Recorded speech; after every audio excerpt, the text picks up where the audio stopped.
최근 연금저축 상품에 대한 관심이 높은데요. 연금저축 상품은 보험과 신탁 그리고 펀드로 구분되기 때문에 어떤 상품에 가입해야 피해를 최소화하고 또 돈을 더 많이 불릴 수 있느냐는 고민 많이 하실 겁니다. 각각 상품마다 어떤 장단점이 있는지 보도국 이보경 기자와 함께 자세한 이야기 나눠보겠습니다. 안녕하세요. 안녕하세요. 네, 왜 연금저축 상품에는 보험과 신탁 그리고 펀드 이렇게 세 가지가 있잖아요. 어디에 가입해야 좋을까요? 네, 저도 질문 하나 드려보도록 하겠습니다. 지난해 연금저축 펀드 A 상품이 20% 넘는 고수익을 올렸고 연금저축보험 B 상품의 연평균 수익률이 마이너스 20%를 기록했습니다. 어떤 상품에 가입하는 것이 좋을까요? 보통 금융상품이라면 수익률에 따라서 순위가 정해지기 때문에 20% 넘는 수익을 올린 A 상품에 가입하는 것이 답입니다. 하지만 연금저축 상품은 장기적인 관점에서 노후를 대비하는 것이기 때문에 자신의 투자 성향과 소득 변화 가능성을 다각적으로 고려해서 상품을 선택해야 합니다. 따라서 작년 수익이 20%였는지 마이너스 20%였는지 이 정보만으로는 어떤 상품에 가입할지 결정할 수가 없습니다. 그러니까 수익률만으로는 어떤 상품이 좋다 이걸 알 수는 없다라는 말씀이신 것 같은데요. 그렇다면 나에게 맞는 상품이 과연 보험인지 신탁인지 펀드인지 어떻게 알 수 있는 거죠? 네, 전문가들은 위험회피 성향, 소득 변화 가능성, 그리고 종신형 상품을 원하는지 이 세 가지를 고려해보라고 말을 하는데요. 화면부터 보시겠습니다. 이 과정을 따라서 의사결정을 내리시면 되는데요. 우선 어느 정도 손실을 감수를 하더라도 큰 수익을 올리고 싶은 사람의 경우에는 펀드에 가입을 하는 것이 좋습니다. 또 연금을 사망 시까지 받고 싶다면 보험을, 그렇지 않다면 신탁을 선택하시는 것이 좋은데요. 그렇지만 꾸준히 소득 흐름이 있을 것이라고 확신이 없다면 신탁을 선택하는 게 좋고요. 꾸준한 소득 흐름이 있을 것이라고 확신이 있는 사람이라면 보험을 선택하시는 편이 낫습니다. 네, 보통 연금저축 가입하시는 분들은 이제 노후를 대비하기 위해서잖아요. 그만큼 잘 알아보고 가입을 해야 할 것 같은데요. 유의할 점은 없습니까? 네. 우선 펀드 상품의 경우에는 예금자 보호와 원금 손실 가능성이 있다는 것을 아셔야겠습니다.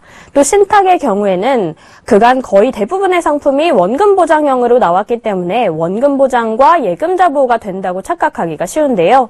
작년 12월 금융당국은 올해 1분기 중에 원금 보장형 신탁 상품 판매를 중단할 것이라고 발표했습니다. 신탁은 자금을 맡기는 사람의 의중에 따라서 상품이 운용되도록 해야 하는 것인데 현재는 연금보장 신탁이 대개 원금 보장형으로 출시가 되다 보니까 지나치게 보수적으로 운용돼서 충분한 수익을 내지 못하고 사실상 예금처럼 운용되고 있습니다. 이런 관행을 개선해보자는 취지에서 원금 보장형 신탁 상품 판매를 제한하겠다는 건데요.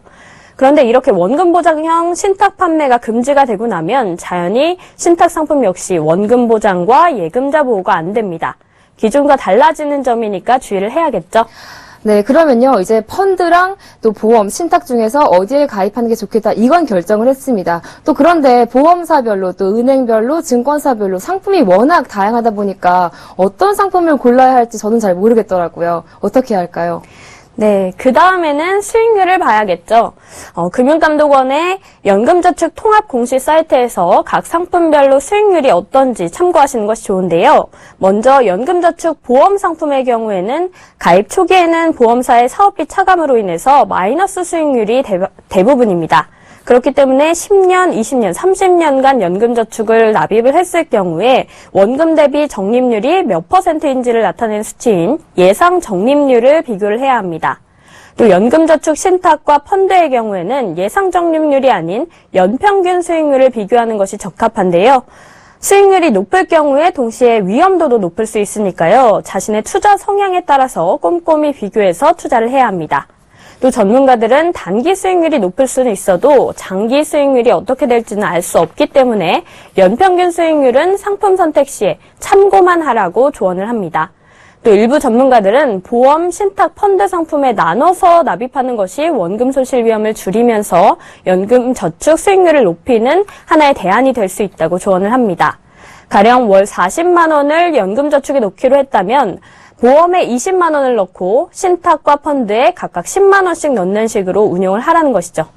이렇게 분할을 해서 넣으면 세액공제가 안 되는 것이 아니냐 궁금하신 분들도 있을 텐데요. 세액공제는 연간 납입 금액 기준으로 이뤄지기 때문에 상품을 분산을 해서 투자를 해도 연말정산에서 손해를 보는 것은 없습니다. 네, 마지막으로 이 세 가지 상품 가입 방법 알려주시죠. 네. 은행에서는 세 가지 상품 모두 가입을 할 수가 있고요. 그리고 증권사에서는 펀드 상품에 가입할 수가 있고요. 그리고 보험사에서는 보험 상품에 가입할 수가 있습니다. 네, 나에게 맞는 연금 저축 상품 어떻게 고르고 또 유의할 점은 없는지 보도국 이보경 기자와 함께 알아봤습니다. 오늘 말씀 잘 들었습니다. 고맙습니다. 네, 고맙습니다.